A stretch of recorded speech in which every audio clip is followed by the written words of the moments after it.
Good afternoon, good morning to some of you guys. Good afternoon to everyone. Today we have Dr. Silvia Mazzoni with us here. So we have a workshop on simulation and computational methods that is running by Mr. Bijan, that is not here today, and he is apologizing that he cannot connect.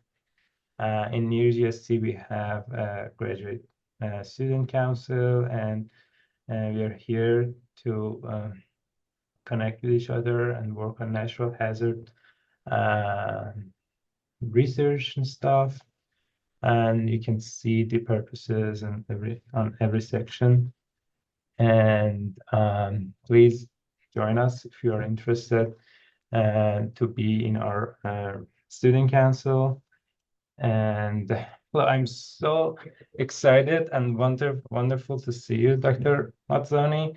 Dr. Mazzoni is a PhD and she's a leading structural and earthquake engineering consultant and a project scientist at UCLA. And she's definitely fluent in several programming languages, in Python, MATLAB, R, and she has developed numerous tools such as widely used peer gram motion database portal to support performance-based design. She's creative force behind Brainy Bytes and technical training platforms, and her expertise includes site-specific probabilistic seismic hazard analysis, gram motion sections, and numerical simulation using OpenSees. She's been recognized with awards like National Science Foundation Graduate Research Fellowship, and she holds a PhD and Master in Civil Engineering from Berkeley, and she has a bachelor's degree in Structural Engineering from San Diego, and her professional experience includes role at prestigious institutions such as Digan Cold Engineers and various University of California campuses, and she's now an application specialist at NHERI Design Safe, and where she continues to contribute to the field of earthquake engineering and structural dynamics. And Silvia is dedicated to share her knowledge through customized tools development and training for clients and students. So please connect with her on LinkedIn to learn more about her stuff. She also has a YouTube channel, which is very nice and very helpful. I follow her everywhere, and that's about it. I'm so excited to have Silvia today. And Silvia, the floor is yours today. Thank you. Thank you. That was a little bit lengthy of an introduction.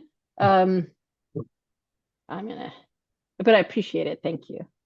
Okay. Of course, my presentation has disappeared. Okay, there's my front. I have too many layers of too many things going on at the same time. All right. Thank you for your introduction. And that allows me to skip introduction of myself. It's kind of fun to ask ChatGPT about you. It has a lot to say, but it's a lot of words that kind of repeat themselves. But I've been involved with OpenSees since pretty much its inception. We meet weekly to discuss pull requests and different parts of OpenSees. So I've been really involved with it for a long time, even though in the last 10 years or so, I've really been focusing in the ground motion world. But I was one of the early developers of OpenSees, and really my focus has always been practical approaches and what do we do with OpenSees. As it was presented already, I have a lot of presence. So right now, this is all about me because I don't like to talk about me, but I'm supposed to. So that way I can set it aside. I've got a web page. I've got courses online. Those of you who are interested and you're associated with the university, oftentimes you can ask your advisor to support the training. And I also have, as Pooria mentioned, a YouTube channel as well. Okay, so now let's get into the fun of OpenSees. My job in OpenSees is to really make sure that you get excited enough and interested enough and exposed enough to the different aspects of OpenSees and what is available, I want you to really understand it. It's not a recipe book. There are so many different, it's a book of recipes more than just a single recipe. So you'll see a lot of people telling you, oh, these are the steps you take. And once you get down the path of looking at steps, you're really missing the point of what OpenSees can do, which is just being able to do different modeling types, different structures. If you want to do structural modeling, if you want to do geotechnical modeling, if you want to do highly detailed models of a single column test versus doing a performance-based design evaluation of a whole structure, you would use different types of element and simplifications, right? Because you need to be able to run the program. And so what I want to do today in limited time, I've been involved with OpenSees for 25 years now, and I still learn. There's always something new to learn. And so I wanted you to just, I can't teach you everything today, but I wanted to throw some seeds in there so that in the end, you have a bunch of questions. I want you to walk away with a bunch of questions that you can go out and look. Oh, what is a distributive plasticity element? What is this type of formulation? So I want to throw them at you because then you can go off and Google it. You can use ChatGPT. I really enjoy working with ChatGPT because I have a conversation with it. Like, oh, well, what do you mean by this? And really being able to go back and forth. So my job is to kind of turn on lots of little lights and hopefully something new will come up that's open up a whole world of opportunities and ideas that you can learn from. Okay. OpenSees, therefore, is not just an executable, it's a software framework. It was developed. This is all just lots of words, but it was developed at Peer with the concept of developing a software where different people can contribute, and also at the same time, by being able to contribute to it, by being open source, by being flexible, it allows you to learn as you do. So it's not just a black box, is you're learning about structural analysis at the same time as you're learning about your structural behavior. And you can learn about programming, right? Everybody's talking now, oh, I'm a Python developer. Well, what do you do with the Python and what do you do with OpenSees? That's what really matters, okay? It's open source, so if you don't like something or if you like something and you want to improve it, you can actually contribute to it. I spent years being frustrated with the hysteretic material, for example, going, oh, I need more points. I need more points in this material. And then Michael Scott's like, well, just add them yourself, because I was waiting for other people to do it for me. And I said, okay. And I actually went in and I got to learn the code. I went into GitHub, looked at the code. I don't know I don't know C++ myself, but there's enough there that I've actually learned just from what I need to do. And you can really learn by doing. And so I've extended hysteretic now, and I've added features to it. I've added points, I've added degrading envelope. I've, brought in a lot of properties to it that I like from other materials. And so that's something that you can do. So if something you don't like, you fix it. If you like it, you make it better. And that allows you to contribute to something without having to reinvent a whole framework around it.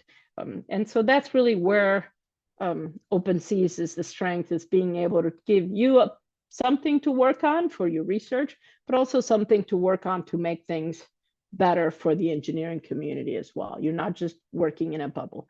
And community is key, right? It builds a big community and people really have a common language and a common things to talk about. So I think that OpenSees is more than just an executable tool. It's a means of learning and communication. It started, most of the people were using it with Tcl. Now we have Python, and Python's popularity, because it's not any better than Tcl, has really made OpenSees a lot more accessible and a lot more exciting to a lot of individuals. And so I'll talk about that as well. Okay. I'm assuming that most of you, are familiar enough what OpenSees and what it does, but the objective of OpenSees, which is really your objective, is to take this real structure that you're imagining, it's not quite there yet, or maybe it is an existing structure, and being able to develop a numerical model of it. The numerical model is not the structure itself. We're never going to be able to predict exactly what's going to happen during an earthquake because we don't even know what kind of shaking we're going to have from an earthquake. But we want to create a model that's capable of producing a credible prediction, and that's important to me. Okay, it doesn't have to be anything fancy. Oftentimes people think, oh, the more nodes, the more elements, the more days it takes to analyze it, the better it is. No, it has to give you valuable results so that you can actually run many analyses, many different instances, and many variations of, oh, what if I change? What if I actually use a stronger material? What if I use a different system? And so it's the purpose of it is to build a model that can help you predict the behavior in such a way that you can evaluate it or design a structure and have it make sense in the physical world as well as in the numerical world. And that's why we say in its abstraction, because it's not really a physical component itself.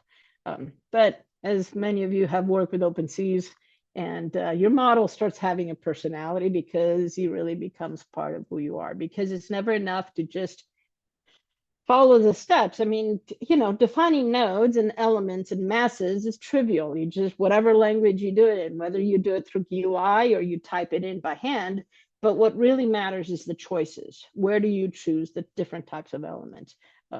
Pooria was in my OpenSees cafe, and that was key. It was like, well, wait a minute, you're having these kinds of problems. Remember, we're talking, oh, have you thought about using trusses instead of beam column elements or vice versa? And so really being able to iterate through your model and build something that is sustainable and believable, credible is really what we're trying to do, okay? And so that's where OpenSees comes in. You can have, the advantages of it is that it has so many different applications. You can work it in a single desktop. You can work on it in cloud computing. I'm going to show you how we do it at Design Safe. You can distribute your analyses, which means that you can work on really large models, as well as many, many very small models. Oftentimes, we're trying to do some IDAs or something simple, even just with simple single degree of freedom systems. And at the same time, so much software out there is focused on either geotechnical modeling or structural modeling, while OpenSees has communities that do development in both structural and geotechnical engineering. So there's just a lot of advantages to OpenSees.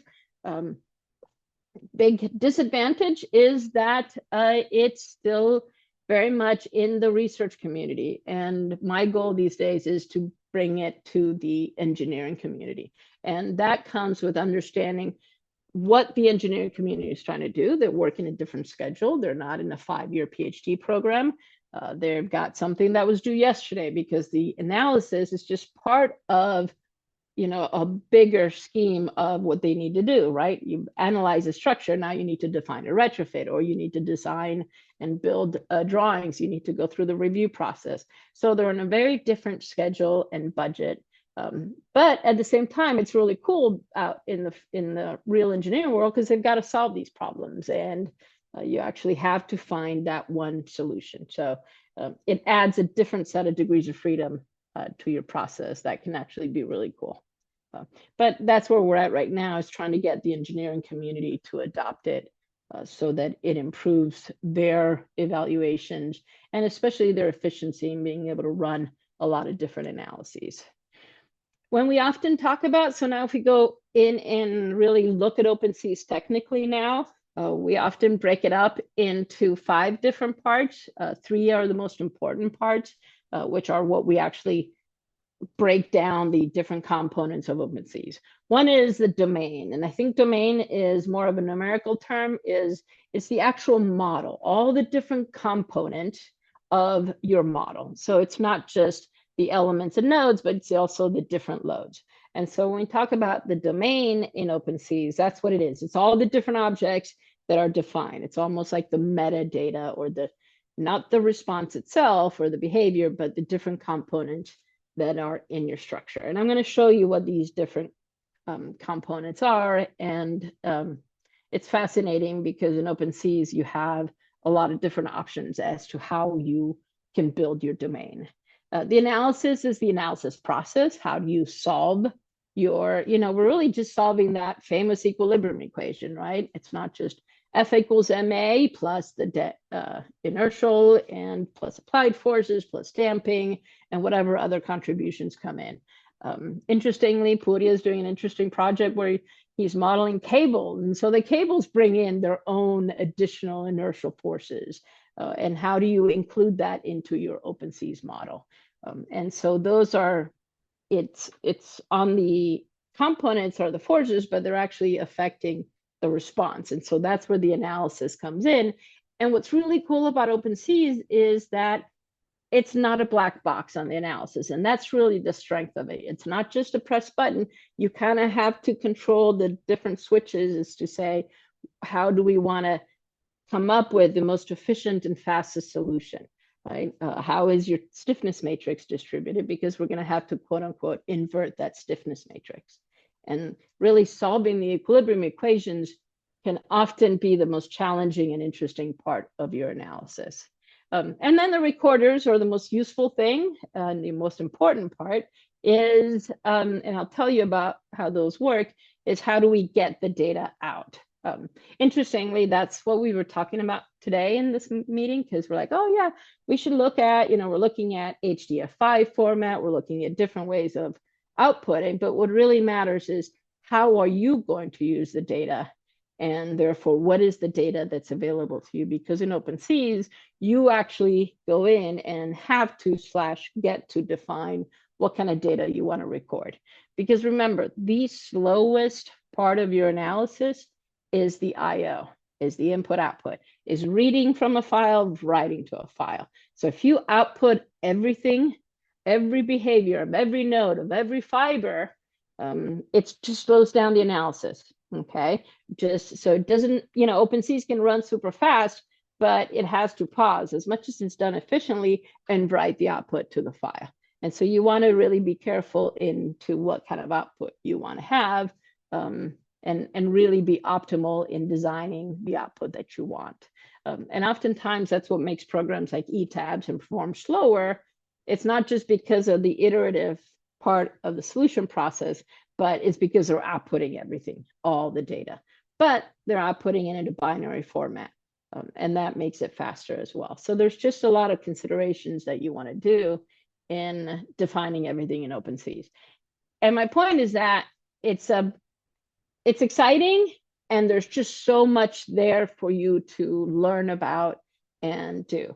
There's a lot of examples that I've put out. So a lot of these inputs are almost cookie cutter. There are certain procedures and certain processes that work for most of the cases.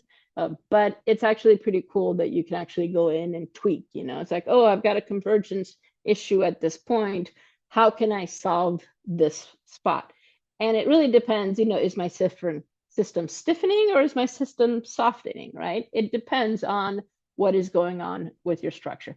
And for me, that's why the OpenSees Pi is very valuable as an interpreter for OpenSees, because you can plot data very easily and very quickly. And I'll show you that in one of the examples. Okay, so, and then the model builder and the interpreters are just additional concepts in OpenSees that I'm putting here. And you can look into it, but it's not as relevant as what we're doing. Well, the interpreters I'll talk about those afterwards. So these, as I've mentioned, it's kind of, now I'm giving you a graphic and I've spent enough time telling you about it. But so the domain, really to put words in it, is your nodes, your elements, your constraints. Constraints are important. Your boundary conditions are very important. And how you manage your boundary conditions in your solution is also important. When you have geotechnical models, it's interesting because now in a structural model, typically you've got a fixed space. Maybe you'll put springs, but then on the other side of the springs is a fixed space. Geotechnical models have boundaries. They can't model the earth all the way to the end. So you've got these boundary conditions that are, absorbing or adsorbing because they're adding damping to it. And so you don't have these fixed boundary conditions that you have when you have a structural model and that simplification. So even boundary conditions can get complicated and interesting. It really depends on how you want to look at it. So the loads, as I said, you've got applied loads, you've got gravity loads, but then you also have pushover loads, or you have controlled displacement, or you have, inertia and earthquake ground motions. And so those are all defined in the domain, which is a straightforward almost. Well, that one is the choices. You decide what is the optimal representation of your structure. The analysis is now gets interesting because you've got to make sure that you get and you're able to run the entire time history at, maybe if you're running an IDA, at different amplification factors. And sometimes if you have complete collapse of your structure or of a component of your structure, you need to see, okay, is this something real, or is this something that, it's a numerical error, or numerical issue that it can't converge. And so really you can end up spending a lot of time in the analysis. And then I've already talked about the recorders, which monitor the internal forces and deformations during the load. And the model builder is just a little command that, because what you're doing in the so OpenSees is a bunch of functions, and it's written in C++, and then you've got these, it has to run through an interpretive language, through a wrapper kind of thing. So you can almost run it, let's say, through MATLAB. But MATLAB is a licensed software, so that's why it wasn't done through MATLAB. And therefore it was done through Tcl and then Python. So Python and Tcl allow you to communicate and send the commands. And so what the model builder does is it adds those commands to your interpreter, as well as it sets up the problem. Is this a 2D problem, a 3D problem? So you're kind of presetting OpenSees to know what kind of a stiffness matrix to have and to assemble and a problem solution, okay? And so that's just a tiny little parentheses that isn't really, it affects everything else, but it's also how you set up your problem. And as I already mentioned, the different interpreters are the different ways that you can communicate with OpenSees, and I will show you those. Just to go a little bit deeper into what is the model, we've got, nodes, but then you also have materials and cross sections, geometric transformations, and then elements, right? So you've got the nodes and you've got elements. So you would think, oh yeah, we just need to define how do we connect the elements. So if you have an elastic system, it's simple, right? You just assign E, A, I, and all these elastic properties. When you have an inelastic system, now you need to define how an elastic and or nonlinear system, you have different choices on how you want to represent the behavior of the element, going all the way down to the cross section. And then if you go into fiber sections all the way down, you can actually specify all the different fibers in that cross section. And so you can really go deep down as far as you want to make your model more complex. And you have to be careful, because if you make it too expensive, too computationally expensive, you have to balance what you consider to be accuracy with actually getting a realistic response, okay? And geometric transformation is fascinating and something a lot of people get hung up on. How do we convert a section into and placing it into the 3D world of your structure? So there's a lot of videos on that. There's a lot of questions. I've got some information on that, and it's just a vectorization. And once you figure it out, you just have to make sure that you sit down, figure that one out. You're like, oh, okay, that's all there is to it.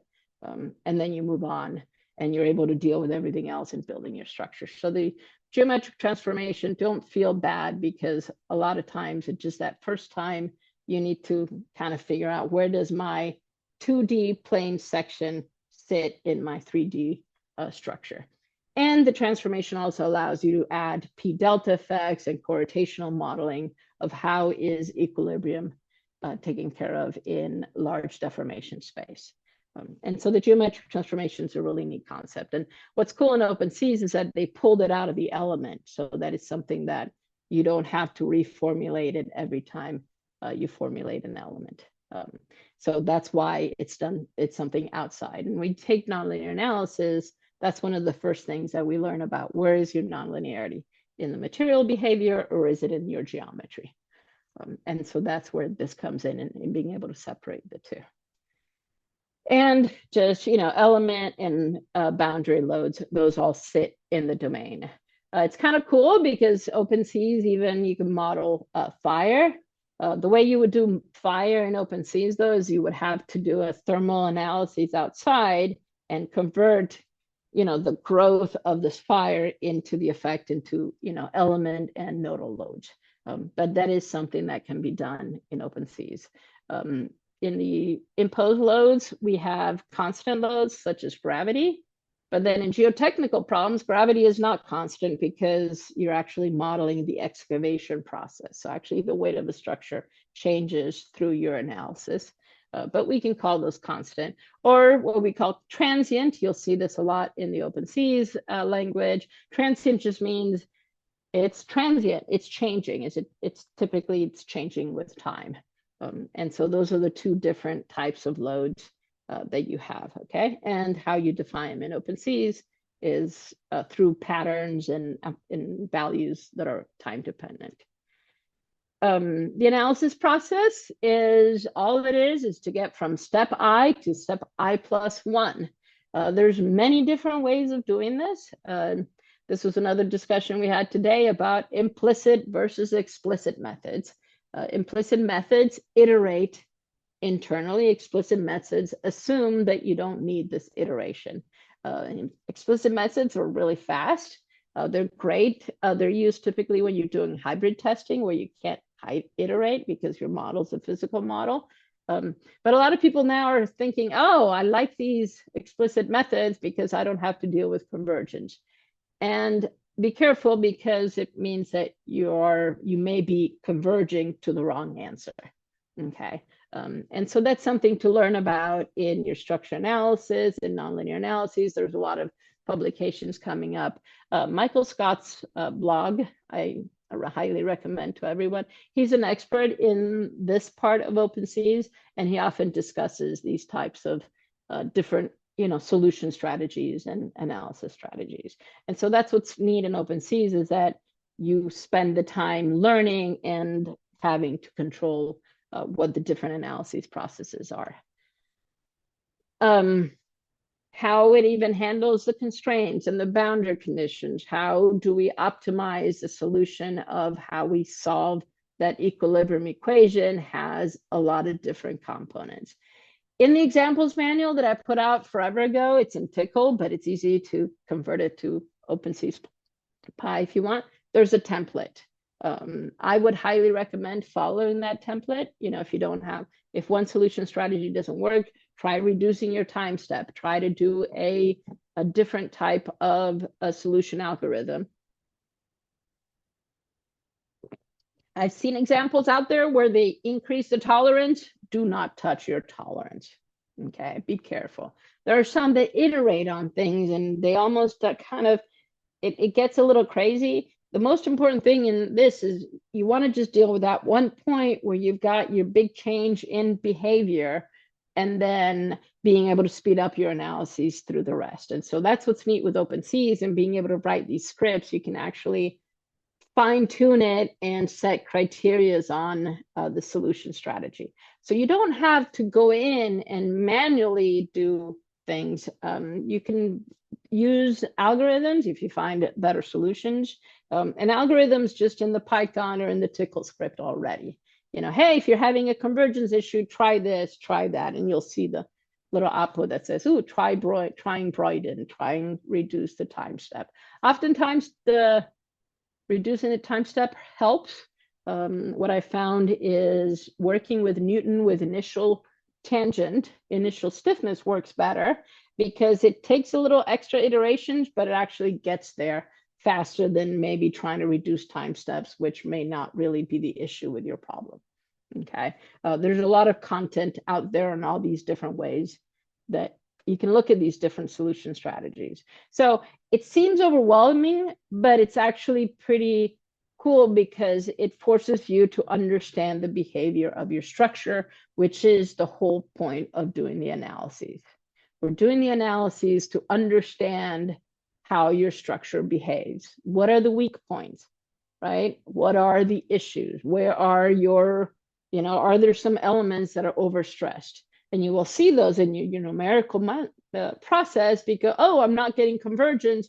Oh, it's this element right here. What am I doing wrong? Okay. Is it a design issue or is it just, oh, shoot, I typed it wrong? And oftentimes that's what it is. Okay. There's typos in our input. And so that's why you kind of want to optimize how you write your input and always develop code that you can reuse so that you don't have to retest it. Okay, so this seems like a lot, but it's actually pretty cool because you've got all these different knobs that we can control. And hey, we're engineers. Okay, that's what we do. We like to find problems and find solutions and work through the many different ways that we can solve a problem. So it's an opportunity to really turn your brain on, but that requires understanding, not just knowledge, but understanding what the value of all these different knobs really mean and what they do, and you have to test it yourself.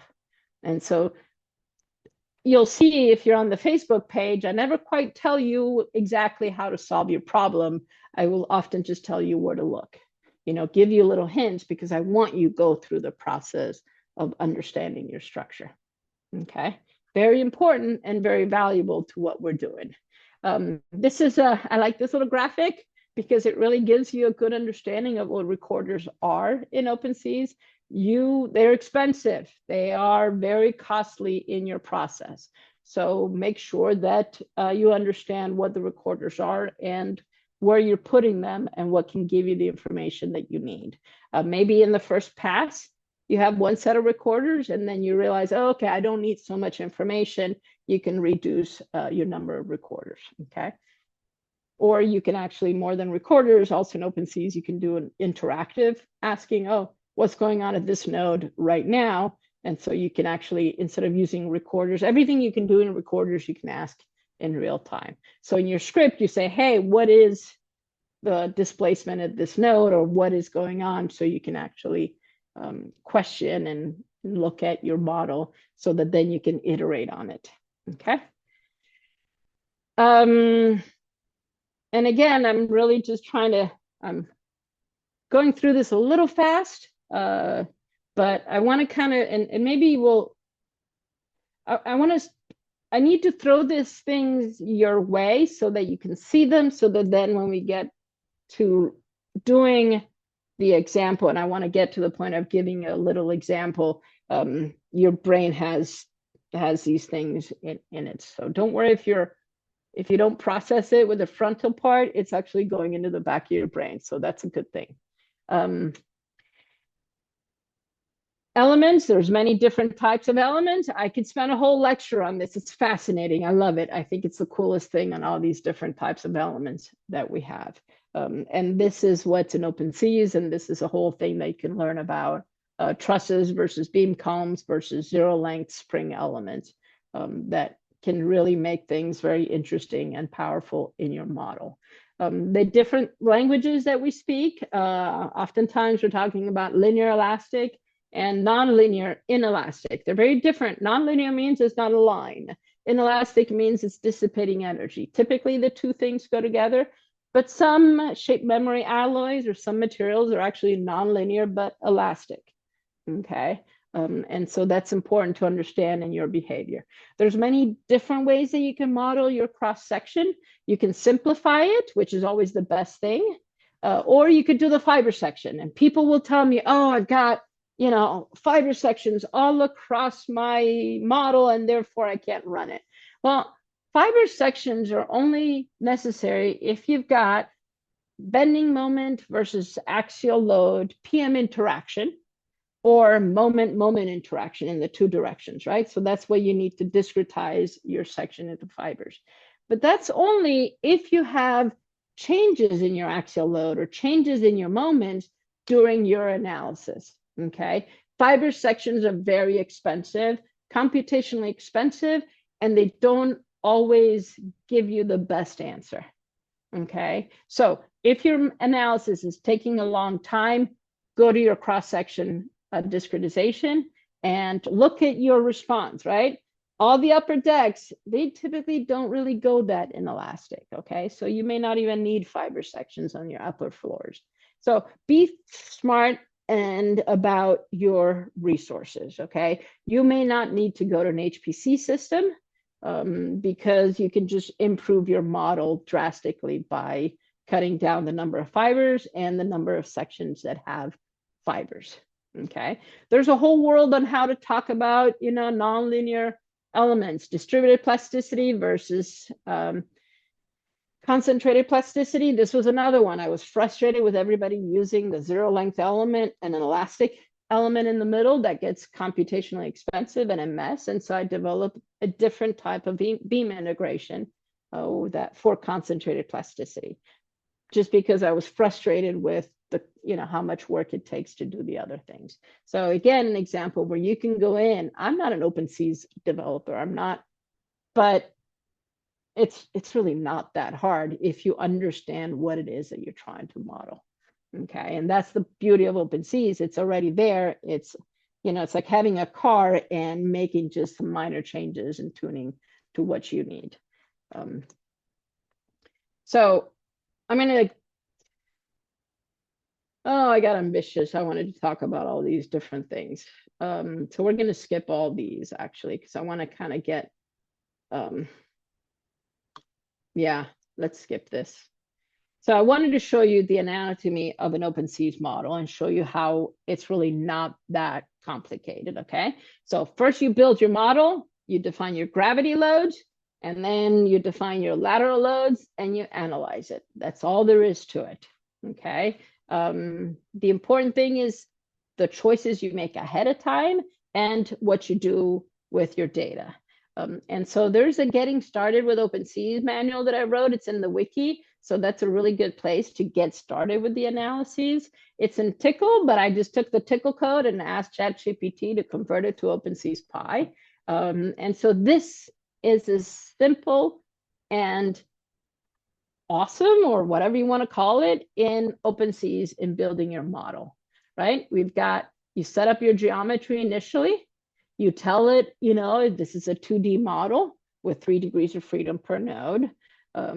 And now just, you don't have to type this in by hand. You reuse code. The first time you start off, I've seen many people with, the scripts, I can tell that they started with the examples manual, and that's awesome. That's a great place to start. I'm just frustrated when you take my name off of it and put your own, and then add a copyright to it. So that's what's frustrating. So always acknowledge other people's work because it's important, and that's really the only value that we have. I don't make any money on any of this. So you define your nodes, very simple, boundary conditions, masses, element connectivity. The geometric transformation is very easy when it's a 2D model. These are the quarters. I want to get some nodes and some element response. Okay, all I care about is the force in this one element. And I think this is a simple portal frame. What's nice about this kinds of scripts is that you can look at it and I don't have to draw this picture. It's pretty straightforward to understand what the structure looks like. Okay, I can see I've got 3 elements. I've got loads at the nodes, and so this is my model. This is my domain. This here is the gravity analysis. And I say, okay, this is, how to handle the boundary conditions, how to number. Node numbering is important as well, but there's some functions, the RCM, that does the node numbering for you to optimize how it manages and how it assembles the stiffness matrix. The type of stiffness matrix you can have a banded. Typically we have banded systems.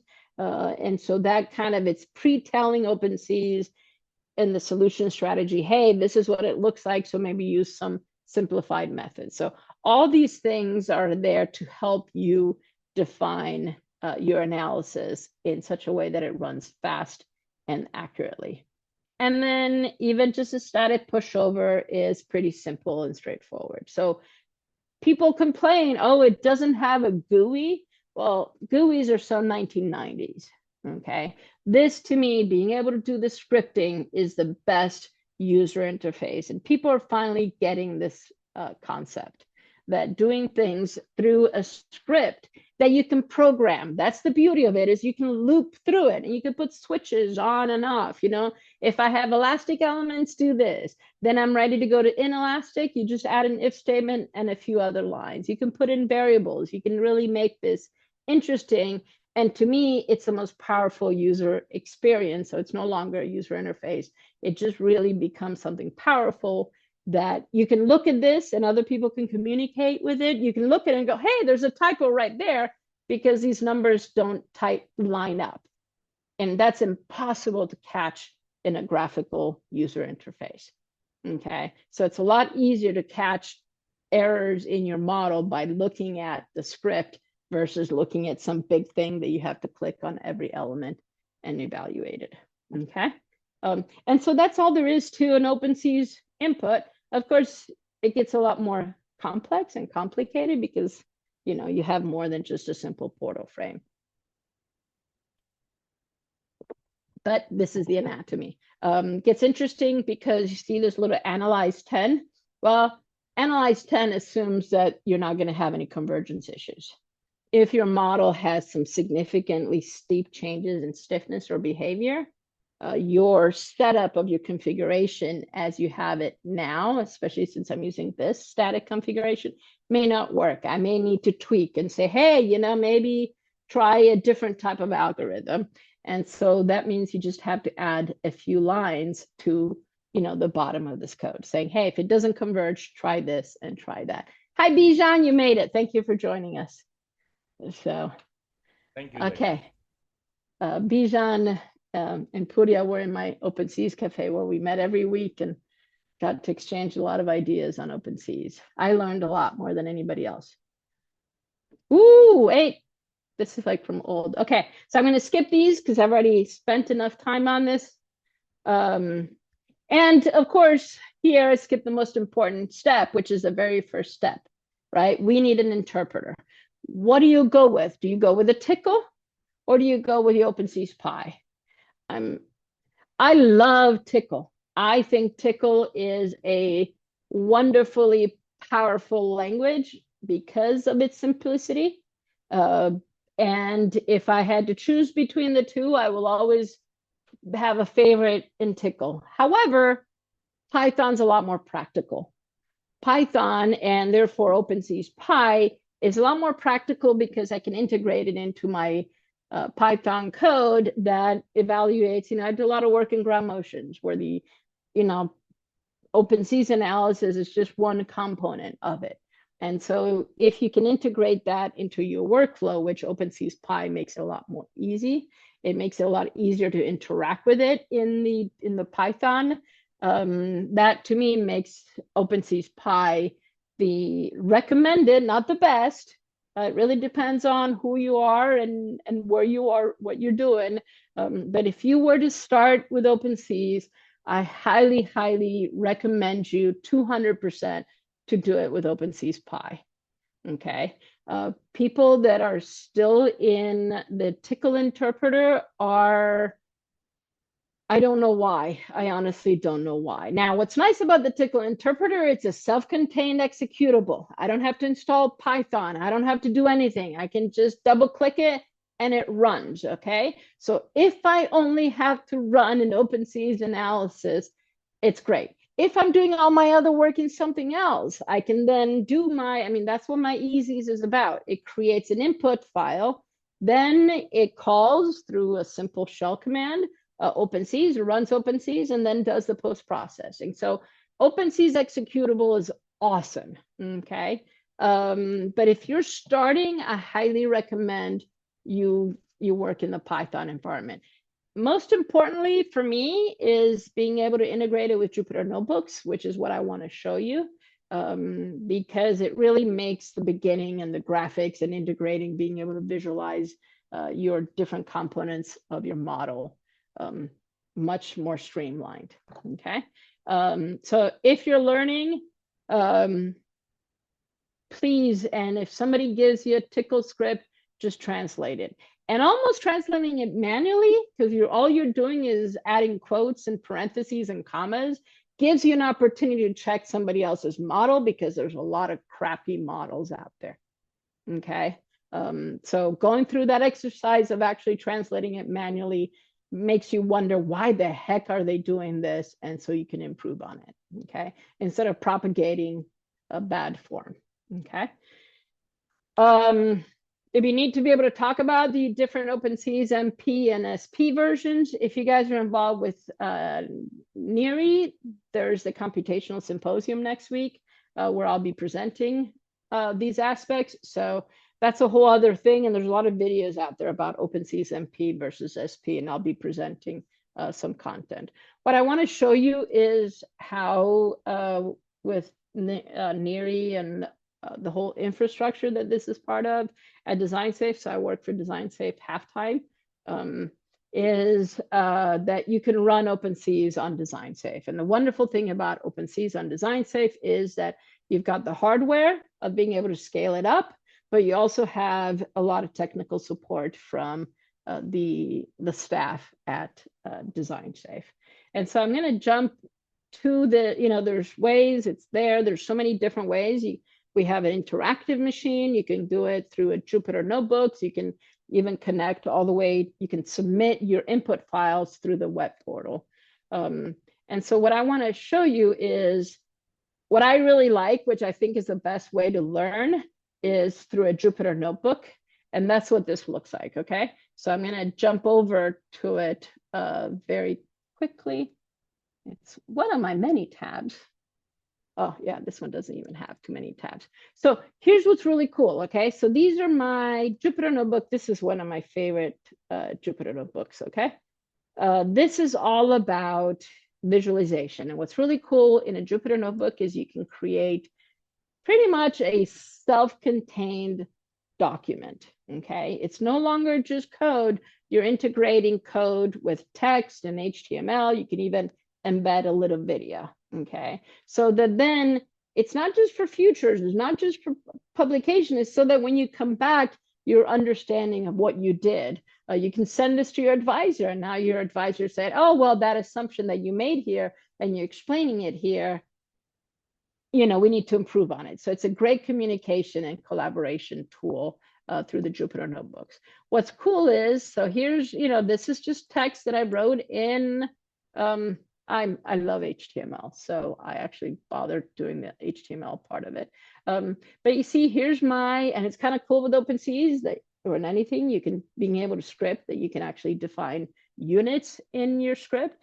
Here's where you can write little functions that do things. If you have code, you always want to, things that you need to repeat, you would put little functions that do these things, right? So I have a function that does a moment curvature. And it's here, and I can reuse it. I can package this into a Python file, so it doesn't have to be in my Jupyter Notebook, and I can use this again and again. I've done it once. I don't have to do it, testing it. Look at how long this function is. So I spent days on that, but now I'm done. It's tested, it's validated, right? So what's really cool is, hey, I want to look at my material. So maybe the first thing I did was I picked a material somewhere. And so here I defined, these are the loading cycles I want to test my material on. Here's my fiber section, okay? You can see, you can just hardwire numbers, or you can put them into variables, okay? So then it makes it seem complicated, but it actually then, you see, here's my OpenSees command. It's all variable based. So next time I can reuse this code and just have to play with the numbers here, okay? I can check it more easily. This doesn't, and you're less likely to make mistakes. And so what's really cool is now I can run a little script in my Jupyter Notebook that shows me this is my stress strain of the material I have chosen. I can go in and change a number, test it, and I can get my material. So then so once I'm done with the material, I can build my fiber section, okay? I can actually show you the different fibers on this, I think, in some ways. Then in my fiber section, I can look at my moment curvature behavior, right? So many people come and ask, I've got this huge structure, it doesn't work. Build up to it, okay? And if you write these little snippets of testing pieces, you can turn them on and off. Okay, I'm done with the testing. It's part of your code, but evaluate your moment curvature of your section, because oftentimes you have a section that has a drastic drop in strength. And so you can only find that when you're testing it, okay? I'm even looking at the stresses and strain, okay? So I can get a better understanding. Here I was trying to understand my material, but maybe if I have a significant drop, I can realize, hey, there's something wrong with my material, maybe the way I defined it, or whatever it is. Here's a PM interaction diagram, right? That's the next step, is understanding a PM interaction behavior. These are the different, you get a PM interaction diagram by doing moment curvature analyses at different axial forces, right? So it's kind of cool to be able to understand, oh, look at this. The weaker it is, the more ductile it is, okay? Very important concept in moment curvature behavior. And then you can scroll all the way down, and there's a lot of really cool packages for visualization of your elements, but, here's how you could define your elements in a loop, and then you can draw your model in a similar way. You can run through every element and all the codes and draw a line between the nodes. It's all you need to do to visualize your element, your model, and there's your model right there. And you can, then I can do an eigenvalue analysis. Very important, because oftentimes you forgot to connect some nodes. So the best test for your structure is, are you getting eigenvalues? Often you may not, and then there's a problem with it. But here you can visualize your mode shapes. And so to me, this is the value of learning. If you're learning OpenSees, and even if you're not learning, is to learn to go through the process of doing this with OpenSees Pi, because you can integrate it. I love Tickle, and the program is the same, okay? The OpenSees code is the same, and it's all the C++ code that's in the background of it. Lots of resources out there. The mess right now is the documentation. I wrote the documentation a long time ago. There's something online. Then we put that into, and I can't remember what it is, but if you look at OpenSees command language manual, and it's got some like cool font, that was the original one. That's got the most information. Then somebody wanted a wiki because they thought people could contribute to it. But the wiki is kind of weak, but it's got everything, but it's old because I left OpenSees in 2010. Then Frank has started documentation in GitHub, and there's an OpenSees Pi documentation where they converted the wiki into the OpenSees Pi, and they've added some new things. So the wiki's got some content. The new documentation has more updated content, but it doesn't have old content. The OpenSees Pi has old and some new, but wherever you find the documentation, if it's in the OpenSees Pi documentation, it is also in OpenSees Tickle. It's just not documented, okay? So you kind of have to fish around for the different features. The best one is to use Google, or really to just go to the source code. And with that, most importantly is thank Frank. Frank has this picture, it says think before you type. I like to add understand before you type, okay? And then that allows you to think. And with that, a quick, wait, this has a really nice animation. Look at that. So thank you. And I know I took you through a room, and there's a question here. I'm happy to stay longer if people have questions, if that's possible and allowed. And I only did 40 slides thinking I was going to have some extra time, but Pooria took too long introducing me. I'm so sorry, but you handled it really great. Thank you. So thanks. Yeah. I hope everybody just got a little taste of what's out there. Impossible to learn. It's like, I'm from Italy, and every time I go, I discover something new. I will never see enough of my country. And I know it's the same for most people. So same with OpenSees. There's always something to discover about OpenSees or about structural analysis. So that's pretty cool. There's a question here. Can we animate the simulation process like we can in some commercial product? Oh, that's a really good question, okay? Because it kind of hits so many different things. That was another discussion today. So you can animate it in real time, okay? What did I tell you though? I/O. If you want to animate it in real time, that takes time away from your analysis. Okay, so do that maybe at the beginning. I've written these really cool functions for the Tickle version of it. And there's a lot of really neat packages out there. Bijan has developed, Brainery Wiz that allows you to visualize your model. You don't want to visualize it in real time, okay? Because that slows down your analysis. But yes, you can. You kind of have to, you get to write your own scripts. There's some packages out there. Those that have you visualize it in real time are doing some crazy stuff because they make you close the recorders and open the recorder at every time step. And it slows down your analysis big time. If you want to do it, the best way to do it in real time is to write a separate program that goes and copies the recorder file, puts it somewhere else, and analyzes it. Because OpenSees doesn't dump the data at every step. It fills up the buffer and then dumps it, fills up a buffer and then dumps it. And that makes it faster, okay? So if you want to visualize your model, do it afterwards. And even if it takes a long time to render it afterwards, then you just play it at 2 times the speed, okay? Being able to visualize the strain and stresses in your structure is important, but make sure that whether that is an important, whether that's important to you. So yes, there's packages out there. There's a lot of libraries. I just end up doing my own just because it's easier. Everything comes at a computational cost. So that's my take on it. Any other questions or? There's another question in the box. Okay, so OpenSees Navigator, can you provide introduction on that as well as how it compares? So OpenSees Navigator is just a UI for writing OpenSees files. It still runs OpenSees itself. It just creates an input file for it. It was written a long time ago, so I don't know how updated it is. I think there's more updated packages there. So I don't know enough about it. Of course, the recommended one that I would tell you is Easy, is the one that I developed. So there's just a lot of stuff out there. Can we please talk about verification of the model under earthquake? Yeah, but that's complicated, and I'm not quite sure about your question, what you mean by that. But yeah, you do analysis and then you got to look at your results and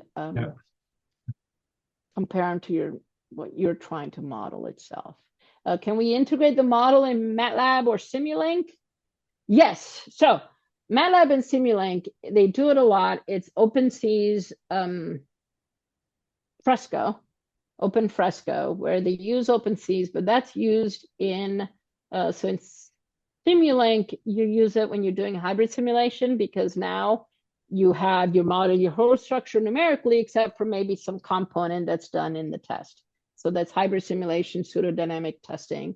It's been around for a long time. It's really cool. And so, yeah, and that's been done. I don't know how much it's being developed. It really depends on what your goals are with MATLAB and Simulink. I assume it's because you want to integrate it into your hybrid simulation.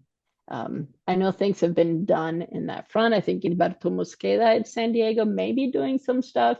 Andreas Schellenberg at UC Berkeley is the one that did most of the work. I don't know where he is these days. So yes, MATLAB and Simulink. The problem with MATLAB is that when you leave the university, it costs money.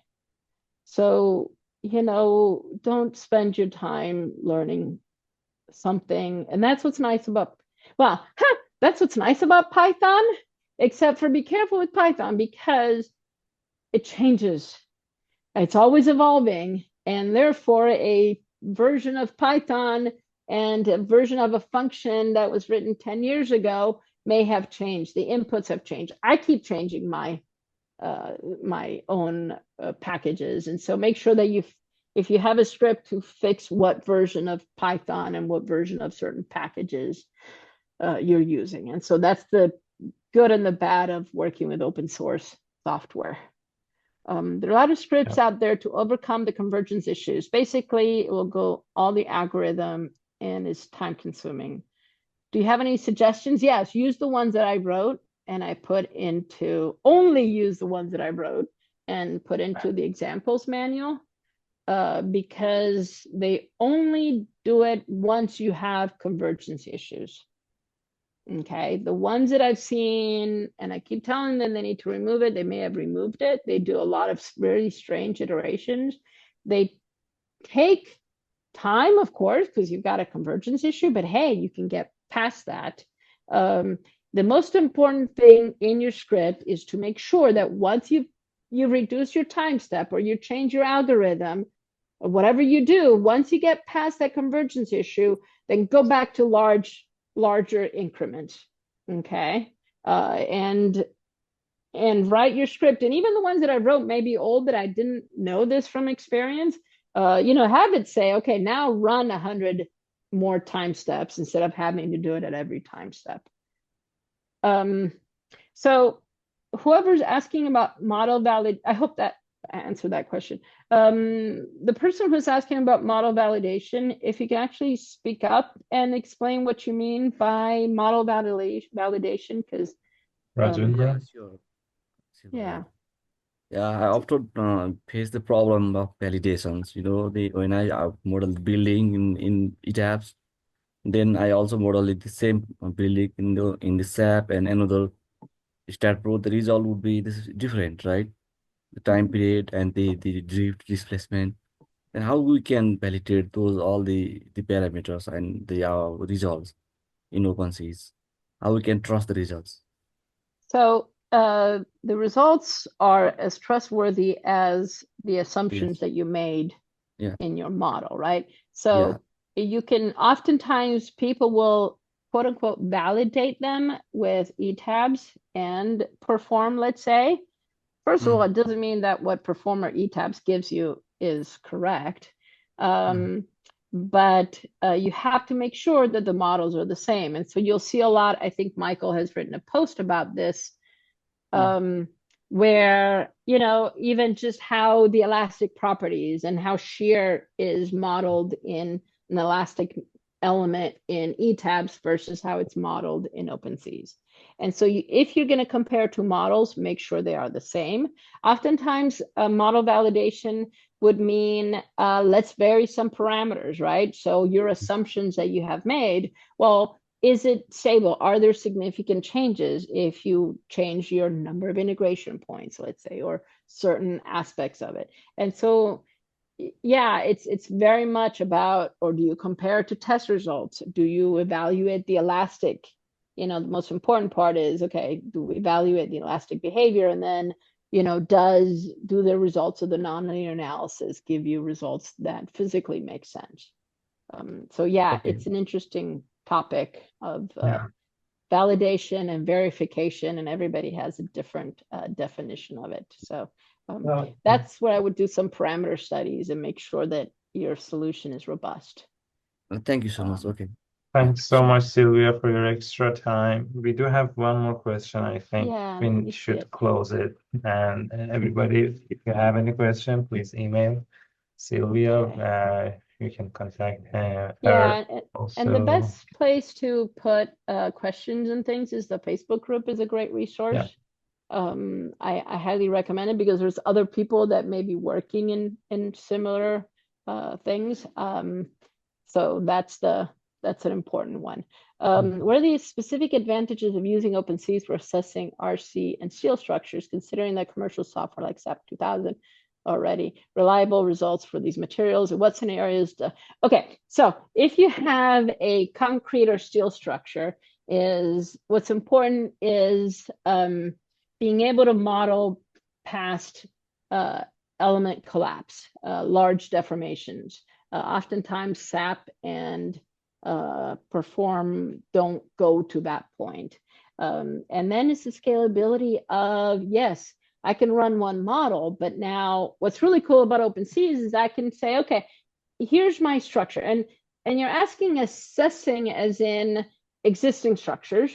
And so there's certain additional features that you can capture maybe with OpenSees versus SAP and the simplifications. You can bring in much more detailed soil structure and corrections.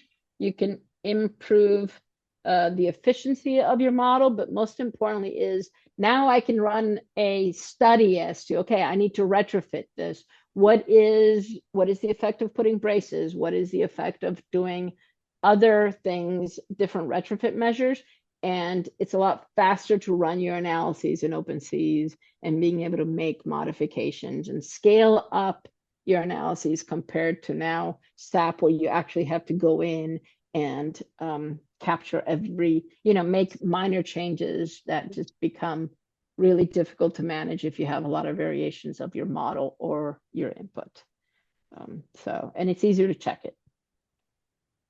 Thank you so much, Silvia, for your time again. Thank you, everyone. Thank you guys for joining. With this, we're closing today's meeting. And thanks for joining us. Right? Thank you.